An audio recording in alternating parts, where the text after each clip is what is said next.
Con tu luz alúmbranos, queremos ser tu resplandor.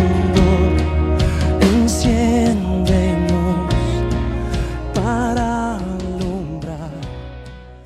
Padre Santo, te damos gracias, Señor. Gracias porque estamos aquí. Gracias porque nos despertaste hoy. Gracias por toda la semana que nos diste, por el trabajo, por la comida, por todo lo que hiciste, Señor. Y gracias por esta palabra, Padre. Gracias por lo que nos vas a enseñar, por lo que sabemos que esto nos va a edificar. Ponemos esto en tus manos.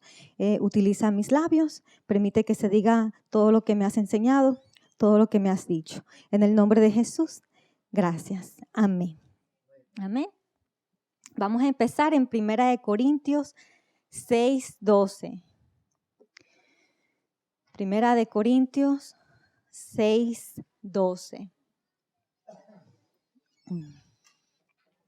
Y la palabra del Señor dice así: todas las cosas me son lícitas, mas no todas convienen.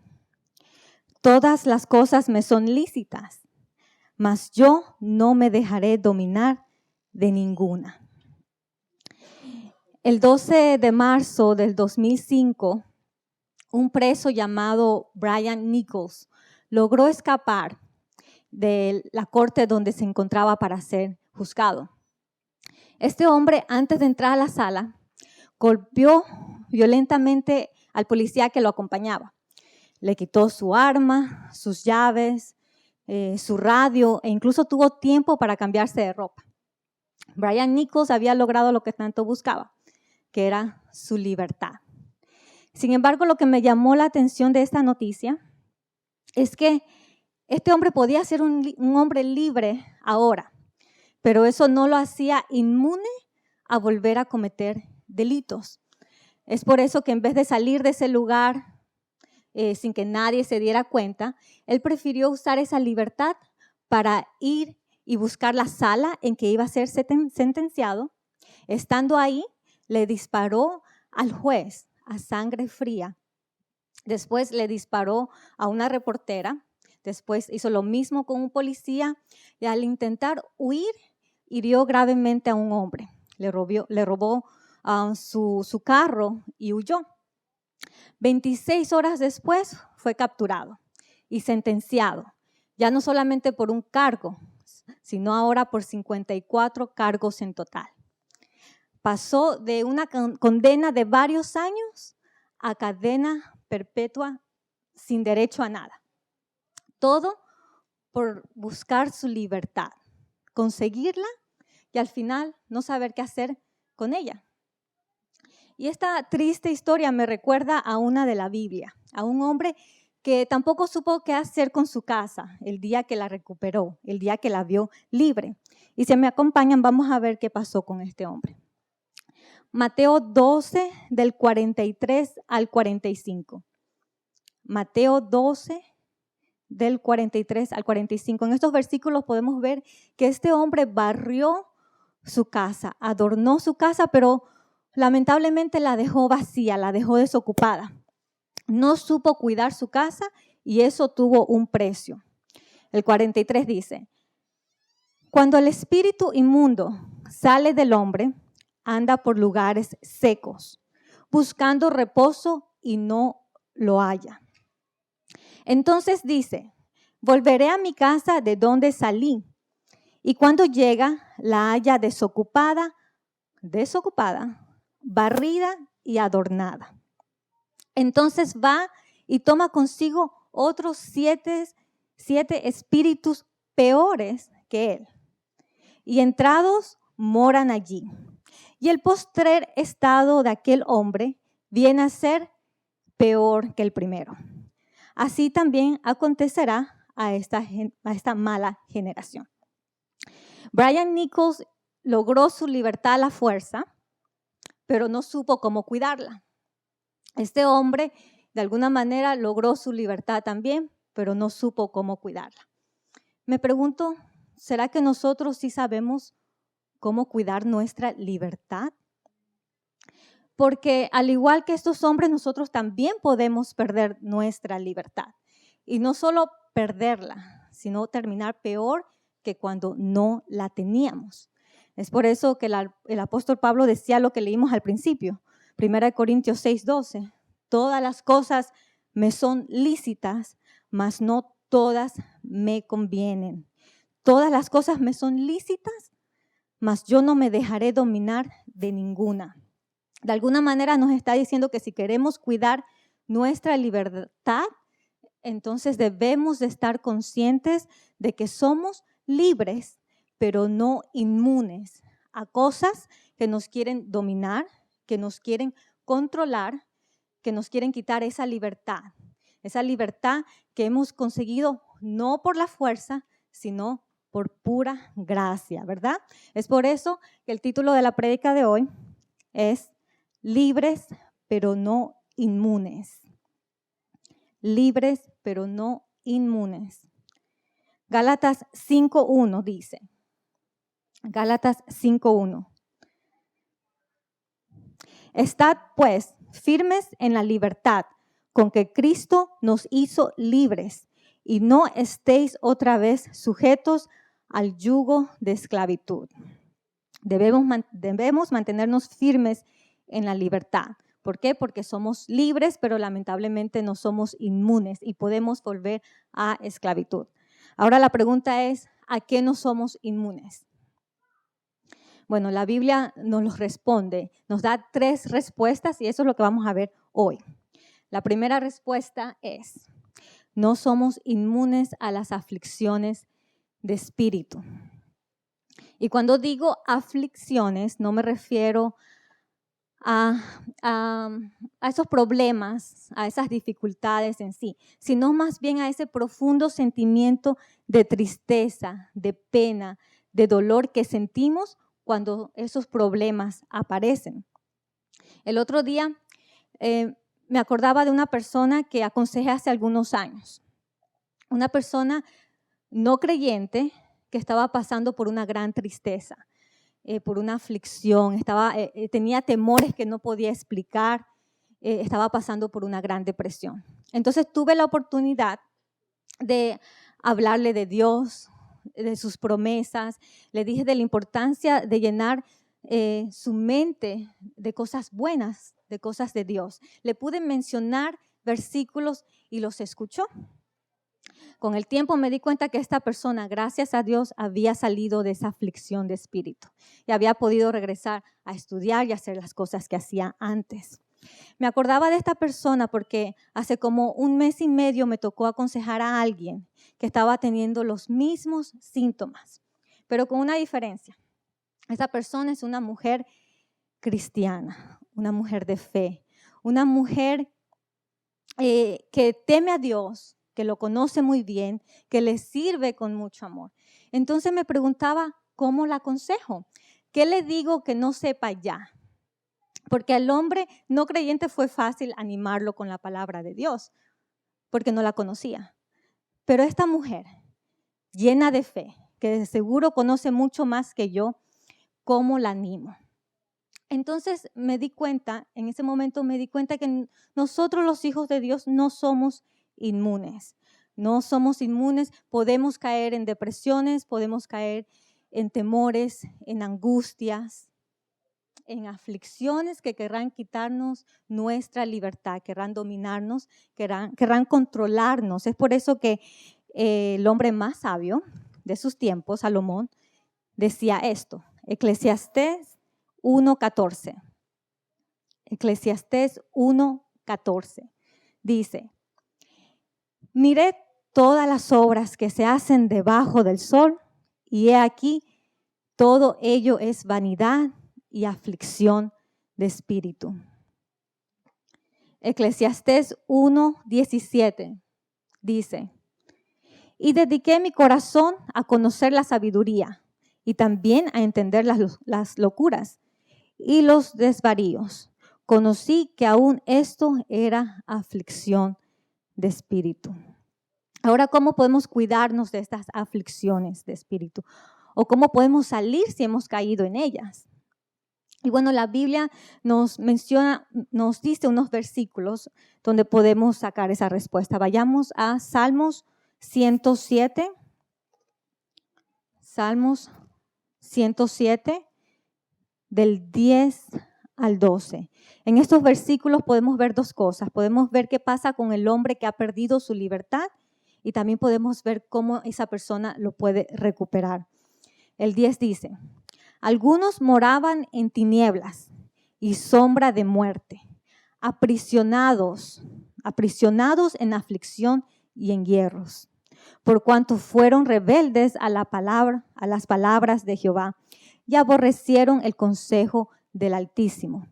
Por eso quebrantó con el trabajo sus corazones, cayeron y no hubo quien los ayudase. Aquí vemos cómo termina una persona que ha perdido su libertad por causa de la aflicción. Aquí vemos qué es lo que pasa con una persona que ha escuchado y ha obedecido más a su aflicción que a Dios. Ahora, ¿cómo puede recuperar su libertad? Miren lo que hicieron ellos, el 13. Luego que clamaron a Jehová en su angustia, los libró de sus aflicciones. Los sacó de las tinieblas y de la sombra de muerte y rompió sus prisiones. A Dios solamente clamamos cuando más lo necesitamos. Y cuando lo hacemos, Él no nos va a menospreciar, sino más bien nos va a ayudar, nos va a escuchar y nos va a sacar de donde tenga que sacarnos. Mire lo que dice Salmos 22, 24.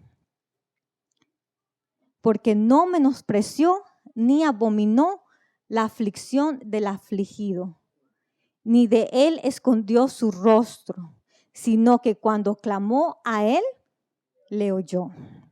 Es importante saber clamar a Dios. ¿Sabemos clamar a Dios? Amén. Hay una persona en la Biblia, una mujer que nos enseña cómo hacerlo. Vayamos a 1 Samuel 1, del 10 al 11. 1 Samuel 1, del 10 al 11. Aquí vemos a Ana, una mujer que estaba pasando por una gran tristeza, que sentía una gran aflicción de espíritu porque no podía tener un hijo varón. Entonces la Biblia dice que ella no comía y que ella lloraba. Pero un día clamó a Dios y veamos qué pasó. El 10 dice: ella con amargura del alma oró a Jehová y lloró abundantemente. E hizo voto diciendo: Jehová de los ejércitos, si te dignares mirar a la aflicción de tu sierva y te acordares de mí y no te olvidares de tu sierva, sino que dieres a tu sierva un hijo varón, yo lo dedicaré a Jehová todos los días de su vida y no pasará navaja sobre su cabeza. Lo importante de su clamor no fue en realidad lo que ella dijo, sino más bien lo que hizo después de clamar a Dios. Veamos qué fue lo que hizo. El 18. 1 Samuel 1, 18 dice: y ella dijo: halle tu sierva gracia delante de tus ojos. Y se fue la mujer por su camino y comió y no estuvo más triste. Comió y no estuvo más triste. Ella se fue tranquila, no porque estaba segura de que Dios le iba a dar ese hijo varón, sino porque estaba segura de que Dios la había escuchado y que ahora Él haría conforme a su voluntad y no a la de ella. Y como todos sabemos, eso es mucho mejor, ¿verdad? La Biblia dice que los planes de Dios son buenos, perfectos y agradables. Y eso fue lo que pasó con Ana. Dios sí la escuchó y ella no recibió un hijo, ella recibió varios hijos. Veamos lo que dice 1 Samuel 2:21. Y visitó Jehová, 1 Samuel 2:21, y visitó Jehová a Ana, y ella concibió y dio a luz 3 hijos y 2 hijas, y el joven Samuel, o sea el primero, crecía delante de Jehová. Aunque esos sentimientos de tristeza todavía estaban ahí en Ana, ella no dejó que esas aflicciones la controlaran. Más bien ella dejó que fuera Dios el que controlara su vida y sus planes. Me pregunto, ¿será que nosotros hacemos lo mismo? Porque si la respuesta es no, entonces déjeme decirle que no somos inmunes a las aflicciones, pero Dios sí lo es. Y si hemos caído en una aflicción, Él nos va a levantar y lo hará las veces que sea necesaria. Él nos va a sacar de cualquier tipo de esclavitud si tan solo sabemos clamar a Él, solamente a Él. Miren lo que dice Salmos 34, del 17 al 19. Salmos 34, del 17 al 19. Claman los justos y Jehová oye y los libra de todas sus angustias. Cercano está Jehová a los quebrantados de corazón y salva a los contritos de espíritu. Muchas son las aflicciones del justo, pero de todas ellas le librará Jehová. Amén. ¿A qué más no somos inmunes? Bueno, la Biblia nos da la segunda respuesta. No somos inmunes a las tentaciones. Y vayamos a Gálatas 6:1. Gálatas 6:1 dice: hermanos, si alguno fuere sorprendido en alguna falta, vosotros que sois espirituales, restauradle con espíritu de mansedumbre, considerándote a ti mismo, no seas que tú también seas tentado. Y creo, bueno, no somos inmunes a las tentaciones y creo que eso es algo que todo hijo de Dios sabe, ¿verdad? Sin embargo, hay una tentación que muchas veces pasamos por alto y es muy peligrosa y es la tentación de la duda.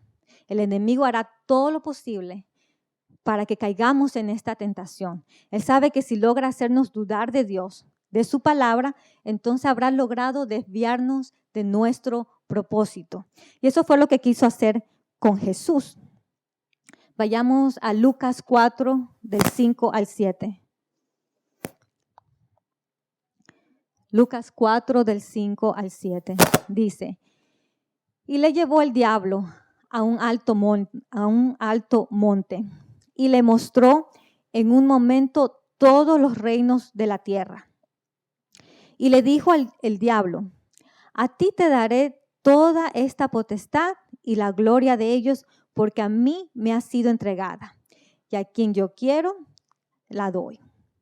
Si tú postrado me adorares, serán tuyos. Aquí vemos que el enemigo quería que Jesús dudara de su propósito, ¿verdad? Aquí en la tierra. Él quería que dudara de Dios. Él quería engañarlo, haciéndole pensar de que él tenía más poder que Dios. Pero Jesús le responde de esta manera y nosotros siempre debemos responder a esta tentación de esa manera. Versículo 8 dice: respondiendo Jesús le dijo: vete de mí, Satanás, porque escrito está: al Señor tu Dios adorarás y a Él solo servirás. A Él solo servirás. Cuando el enemigo logra engañarnos, quedamos presos en sus mentiras, lejos de la voluntad de Dios, presos en sus mentiras y lejos de la libertad de Dios. Perdemos nuestra libertad y la oportunidad de servirle al Señor. Y eso fue lo que pasó con Sansón. Como ustedes saben, este hombre también cayó en esta tentación, en la tentación de la duda, y esto hizo que perdiera su ministerio, su libertad e incluso su vida. Si me acompañan a Jueces 16, 15. Jueces 16, 15 dice: y ella le dijo: ¿cómo dices yo te amo cuando tu corazón no está conmigo?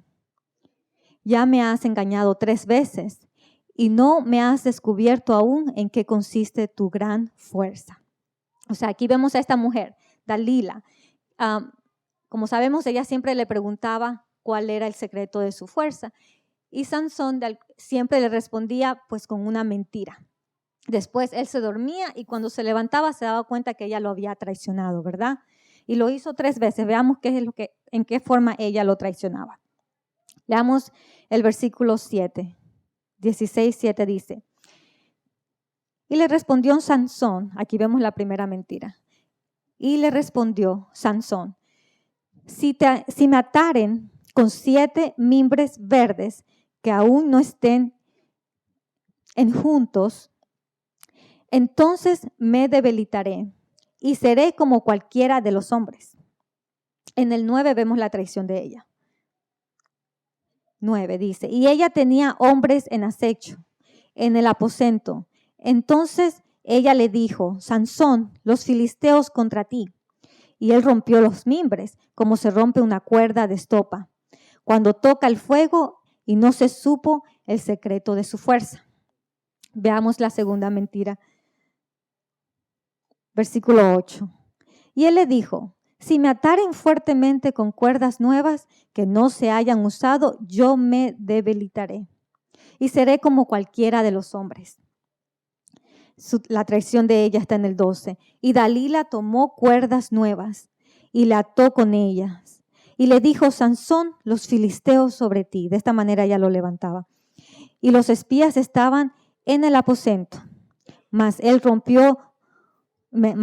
las rompió de sus brazos como un hilo. En la tercera mentira, él de alguna manera le dice que necesitaba estacas para debilitarlo. Y veamos la traición de ella. Versículo 14. Y ella las aseguró con la estaca. Y le dijo: Sansón, los filisteos sobre ti. Mas despertando él de su sueño, arrancó la estaca del telar con la tela. La cuarta vez, la Biblia dice que ella lo presionó de tal manera que él abrió su corazón y le contó el secreto en realidad. Veamos el versículo 17. Le descubrió pues todo su corazón y le dijo: nunca mi cabeza llegó navaja, porque soy nazareo de Dios. Después, desde el vientre de mi madre, si fuere rapado, mi fuerza se apartará de mí y me debilitaré y seré como todos los hombres. Lo que pasó después era algo que incluso Sansón sabía, ¿verdad? Él sabía que ella lo iba a traicionar, él sabía que ella lo iba a levantar con la misma frase, ¿verdad? ¿Cuál era? Sansón, los filisteos sobre ti. La pregunta es: ¿por qué él no se fue? ¿Por qué él se quedó ahí? ¿Por qué él no huyó? Veamos lo que dice el versículo 20. Y le dijo: Sansón, los filisteos sobre ti. Y luego que despertó él de su sueño, se dijo: esta vez saldré como las otras y me escaparé. Pero él no sabía que Jehová ya se había apartado de él. Él pensó que iba a escapar sabiendo que no tenía su cabellera. ¿Por qué?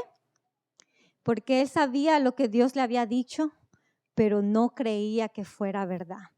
Él dudaba de la palabra de Dios. Y el resultado fue el 21. Veamos lo que dice el 21.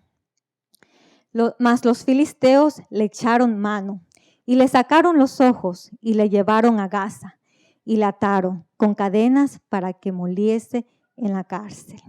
Nosotros también podemos terminar en una prisión, lejos de la voluntad de Dios.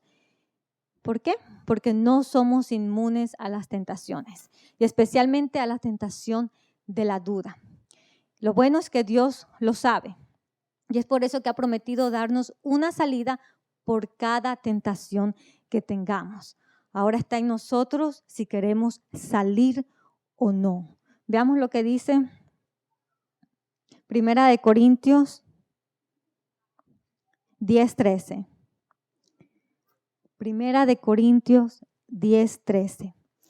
No os ha sobrevenido ninguna tentación que no sea humana, pero fiel es Dios, que no os dejará ser tentados más de lo que podéis resistir, sino que dará también juntamente con la tentación la salida para que podáis soportar.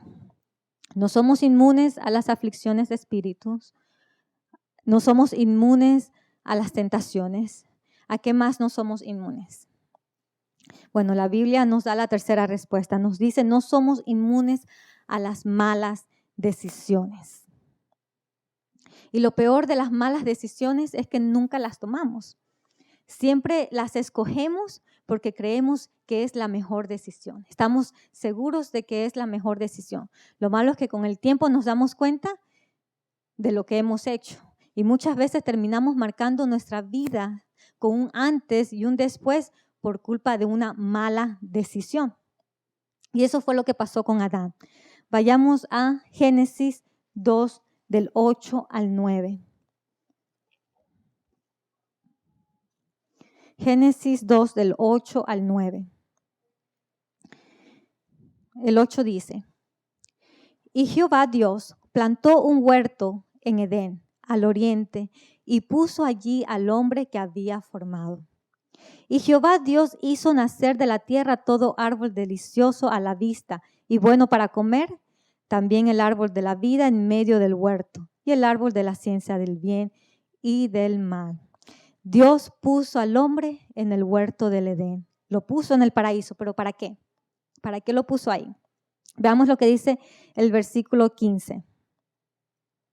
Tomó pues Jehová Dios al hombre y lo puso en el huerto del Edén para que lo labrara y lo guardase. Estaba ahí para que el hombre labrara y guardara el lugar. O sea, Adán tenía el privilegio de servirle a Dios con todo lo que Dios le había dado. Y ese era el antes de Adán. Ahora veamos el después. ¿Qué pasó cuando él tomó la peor decisión de todas? La decisión de desobedecer a Dios. Veamos capítulo 3, versículo 23. Y lo sacó Jehová del huerto del Edén para que labrase la tierra de que fue tomado. Aquí vemos que pasó de labrar un paraíso a labrar la tierra. Y como todos sabemos, esa era una tierra que producía espinos, que había sido maldita, ¿verdad? El 24 dice, echó pues fuera al hombre y puso al oriente del huerto del Edén querubines y una espada encendida que se revolvía por todos los lados para guardar el camino del árbol de la vida. Irónicamente, Adán pierde su libertad al quedar libre de todo lo que Dios le había dado, al quedar libre de Dios. Esa mala decisión hizo que él quedara libre de Dios, pero preso en una tierra a la cual tenía que servirle. Y esto nos lleva a preguntarnos qué es la libertad, porque hablamos de cuidarla, ¿verdad? Para no perderla. Pero ¿qué es en realidad la libertad? Muchas veces pensamos que la verdadera libertad es no depender de nada, ni de nadie, ni de Dios, pero no es así. Vayamos a Romanos 6, del 16 al 23. Romanos 6, del 16 al 23. ¿No sabéis que si os sometéis a alguien como esclavos para obedecerle, sois esclavos de aquel a quien obedecéis, sea del pecado para muerte o sea de la obediencia para justicia? Y eso es lo que el pecado siempre va a tratar de hacer. El mundo va a tratar de que nos sometamos a él, que lo obedezcamos a él. Pero gracias a Dios que aunque erais esclavos del pecado, habéis obedecido de corazón a aquella forma de doctrina a la cual fuisteis entregados. Y libertados del pecado, vinisteis a ser libres de todo, incluso de Dios. ¿Dice eso? No. Y libertados del pecado, vinisteis a ser siervos de la justicia. Ahí está el significado de nuestra libertad. Hablo como humano, por vuestra humana debilidad. Así como para iniquidad presentasteis vuestros miembros para servir a la inmundicia y a la iniquidad, así ahora, para santificación, presentad vuestros miembros para servir a la justicia. Porque cuando eras esclavos del pecado, eras libre erais libres acerca de la justicia. Y como sabemos que el que es esclavo del pecado tendrá que servir siempre con dolor y sufrimiento, así como le tocó servir a Adán. El 21 dice, pero ¿qué fruto teníais de aquellas cosas de las cuales ahora os avergonzáis? Porque el fin de ellas es muerte.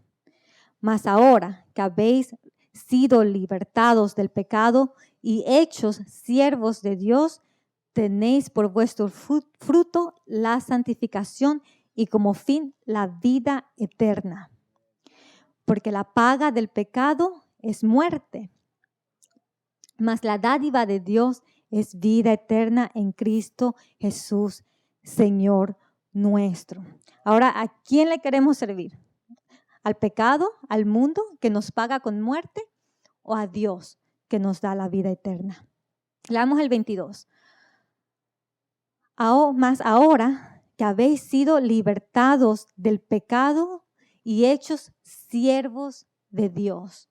Hechos siervos de Dios. Si queremos saber qué es la libertad, ahí está. Hechos siervos de Dios es la verdadera libertad que hemos recibido. Podemos decir que esa verdadera libertad es aquella que nos permite dejar de servirle al mundo para regresar a ese paraíso, a servirle a Dios con todo lo que Él nos ha dado. Ahora la pregunta está, ¿queremos servirle a Dios o queremos seguir sirviéndole al mundo? Porque si la respuesta es Dios, entonces debemos de estar conscientes de que no somos inmunes y las tentaciones, las aflicciones, las malas decisiones nos pueden sacar de ese paraíso. Juan 8:35 al 36 dice, y el esclavo no queda en la casa para siempre. El Hijo sí queda para siempre. Así que, si el Hijo os libertare, seréis. Amén. Juan 8:31 al 32 dice, dijo entonces Jesús a los judíos que habían creído en Él, si vosotros permaneciereis en mi palabra, seréis verdaderamente mis discípulos y conoceréis la verdad, y la verdad os hará libres. Ana tuvo el privilegio de servirle a Dios con su ofrenda más querida, ¿verdad? Con su hijo. Sansón perdió la oportunidad de servirle a Dios por dudar de él, por caer en esa tentación. Y Adán, después de haberle servido a Dios en un verdadero paraíso, tomó la decisión de cambiar eso para servir en una tierra llena de espinos. ¿Y nosotros? ¿Qué podemos decir cada uno de nosotros? ¿Le servimos a Dios o hay algo que nos impide servirle a Él? No olvidemos de que Jesús no es solamente nuestro Salvador, sino también nuestro Señor. Y si es nuestro Señor, nosotros sus siervos, ¿verdad? Romanos 10:9 dice, Romanos 10:9, que si confesares con tu boca que Jesús es el Señor y creyeres en tu corazón que Dios le levantó de los muertos, serás salvo. ¿Hemos confesado que Jesús es nuestro Señor? Quizás sí, ¿verdad? ¿Pero nos comportamos como sus siervos? Quizás no, ¿verdad? No hay nada más contradictorio que ver a un cristiano, escuchar a un cristiano llamarle Señor a nuestro Señor, pero que no le sirva. Hermanos, pongámonos de pie.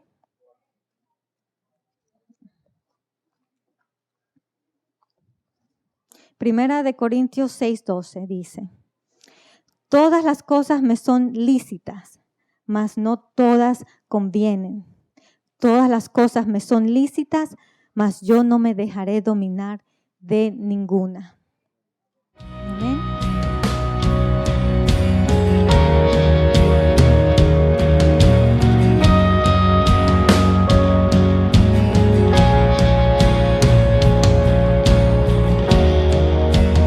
Con tu luz